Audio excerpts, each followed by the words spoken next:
Ladies and gentlemen, welcome once again to another episode of The Cider Drinker. And as you can probably tell by, well, looking at the screen, we are once again back with Rich's Cider Company. This is another bottle in their Golden Years range, which showcases normally vintage single variety ciders. This one is no exception. This one is their Tremlett's Bitter Vintage of True 2020. That's what I meant to say. So yeah, they have quite a lot in their range of their Golden Years range. Like, for example, Lambrook Pippin, Yarlington Mill. They've combined those two together as well. This one included too. And they also do other ones that aren't in this particular range as well. They do have quite a wide variety of ciders available. Now, surprisingly enough though, I picked this particular bottle up from my local home bargains for about £1.49, something like that, which I was really surprised about. To see a company sort of like of this calibre to be in home bargains is, well, you don't really see it that often, do you? I'm wondering if it's just the fact that, because I only got this a couple of months ago and it's fairly close to date already, so I'm wondering if there was just a really large batch that they did that was just going, like, maybe going to waste, and so they thought, right, let's ship it over to good old home bargains and, like, sell it off as, you know, as cheap as we can. But anyway, besides the point, yes, so this is their Tremlett's Bitter Vintage Cider 2020, made with Somerset cider apples and matured in oak vats. Comes in at 500ml bottles like the rest of their range, and this one comes in at a rather nice 5.6% ABV. So, yeah, nice little strength there. Lightly sparkling, the Rich family have grown apples and produced cider in the heart of Somerset for generations. Each variety of cider apple responds in its own unique way to certain weather conditions. In recognition of this, our master cider maker Martin Rich takes the best varieties and turns them into our Golden Years range. As a result, these limited edition ciders will vary from year to year for your continued enjoyment.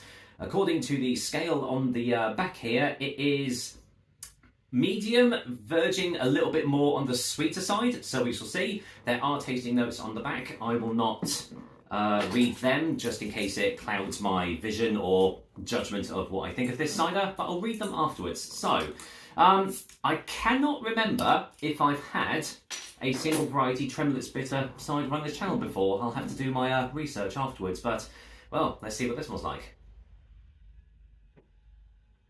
Okay, so not smelling too bad on the bottle. It's got a slightly rich, dry, sort of woody sort of aroma coming off it, but I'll see once I get it all in the glass. I can't see any sediment, so I'm just going to pour this all totally in. Okay, right, so colour, as you can see there, it is definitely lightly sparkling. Nice bubbles rising up to the top, a little bit of foam, but obviously cider going to disappear quite soon. Now, I tend to use typical cider colour quite a lot, but if you went to a supermarket and you bought a cider, it would normally look this colour, wouldn't it? It is a light amber dark golden colour, completely filtered down, totally crystal clear, but yeah, looks very traditional, I suppose you could say. So, what does it smell like in the glass? Okay, so the smell in the glass is totally different to the smell from the bottle. That's got really big caramelly toffee, yeah, caramel toffee, fudge, slight touch of like sweet shop confectionery there as well. This is definitely smelling a lot sweeter now for sure. Smells exactly like a toffee apple or something like that. Okay, well that is quite an inviting aroma, so let's see what I make of it, shall we? Cheers everyone, let's see what a Tremlett's Bitter apple tastes like. Cheers.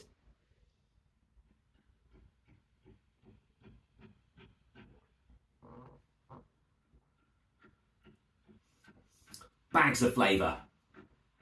Wow, big bags of flavour straight away. All those notes on the aroma and the nose, instantly there on the taste.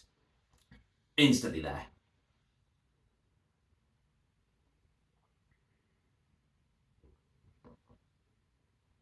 Yeah, rich toffee, deep caramel, subtle oaky woodiness on the back end there. That'll obviously be from the oak vat aging there. The one downside I'm seeing so far is it has actually got a fairly light body behind it. Normally with these sorts of flavours that I found, you get more of a full sort of like, almost like chewy mouthfeel to it. But actually this one is verging more on the lighter side actually.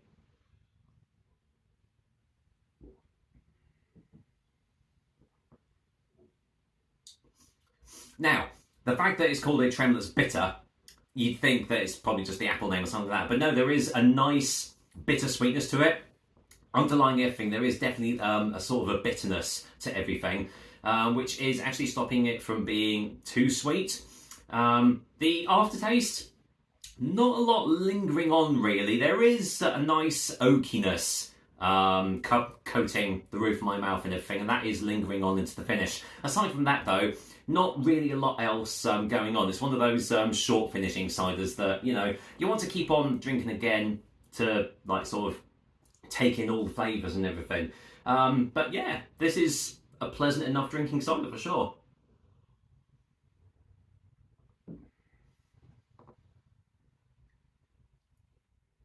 Yeah, I mean, for us to say for like £1.49 or something like that from Home Bargains, I mean, this was an absolute steal. Really lovely, really lovely flavours. Let's see what I'm supposed to be getting on the back of the bottle. Amber in colour, yes, with a delicate sparkle, yes. A bold mouthful of stewed apple fills the mouth, okay, with this powerful full flavour cider with a sweet tartness to finish. Sort of right, not getting stewed apple to be fair. I say more of that caramel toffee is coming through with the oak. And it's more bitter than tart. I wouldn't exactly call it a tart finish, but the sweetness is most definitely there. So yeah, it's about 75% right in its taste descriptors, I would say. But yeah, really nice tasting cider. So final taste for a final verdict.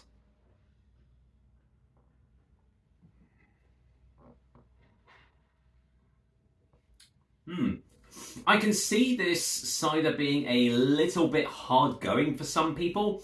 I think that bitterness is going to put a lot of people off, especially if they're sort of going into the cider world for the first time and sort of branching out. I can see this being a little bit of a challenge, but what there is some really lovely flavours going on here. I wish the body was a little bit more on the fuller side. But I suppose that adds just to the drinkability of it, and 5.6% isn't exactly, you know, really strong, so you could probably have a couple of bottles of this and have a good evening overall. So yeah, some nice old flavours going on in there. And as I say, for $1.49, I think it was $1.49 from Home Bargains. I mean, yeah, that was an absolute steal. So if you do see it again in Home Bargains, then yeah, definitely pick up one or more bottles if you want to. So with that said, I'm going to go and give Rich's Tremlett's Bitter a 7 out of 10. Yeah, a perfectly fine cider. It's not one that I would wholly rush back to try, but if I did see it available in a pub or a bar or something like that, and you know, they hadn't got many like cider options available, I would definitely go for a bottle of that. I mean, that not to say that I wouldn't go for it anyway, but yeah, it's definitely one to at least go out and have a go with, and yeah, just some really nice tasting flavours in it. So with that said, that's another episode of the Cider Drink for you guys. I hope you liked it, and as usual, I'll be back with another delicious and tasty cider soon. Until then, it's another lovely day, albeit a bit cloudy, so wherever you are, I hope you're having a good day. I'll see you soon. Cheers.